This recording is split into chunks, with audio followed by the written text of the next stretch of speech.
Он может появиться в Казани еще через 2 года, уверены организаторы концерта грандиозного музыканта нашего времени и киноактера Стинга. Его концерт прошел накануне при полном аншлаге в Татнефть-арене.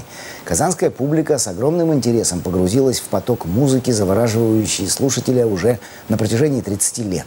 Атмосфера концерта Стинга – это тонкая лирическая волна, соединенная с высочайшим мастерством британского музыканта. Дмитрий Пивоваров продолжит.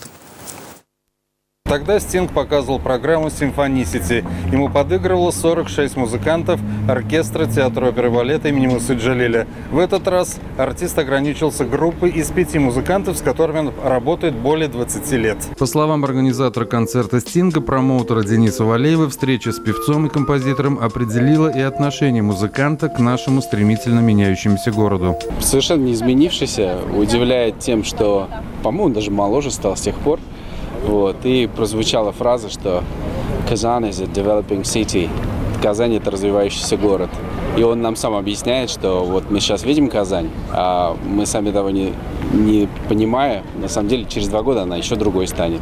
То есть он уже как-то прочувствовал энергетику нашего города, и ему интересно именно по сравнению с другими городами России, в которых он бывал. Сейчас Стинг работает над новым альбомом, ведь последнее творение британца видел свет лишь 8 лет назад. Для создания творческой атмосферы срабатывает многое: и степень комфорта, и создание рабочей среды, и потребности в кухне. Заранее прилетел его повар, и все закупки в Казани сделал сам. То есть мы предоставили водителя, и уже скрупулезно продукты выбирались и на казанских рынках, и в казанских магазинах.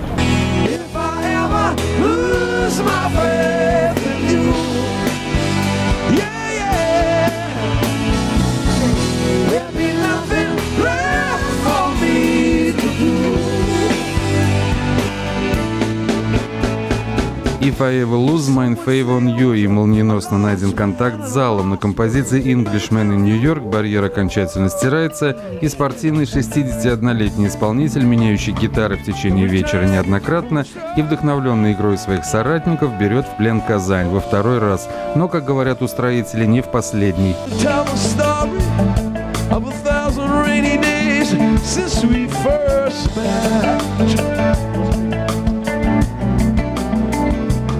Эти дни станут настоящим праздником для любителей искусства и своеобразным продолжением. На очереди Элтон Джон и Депеш Мод.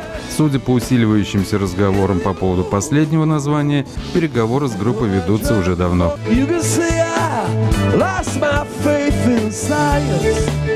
Дмитрий Пивоваров, Дмитрий Ермаков, телеканал «Эфир».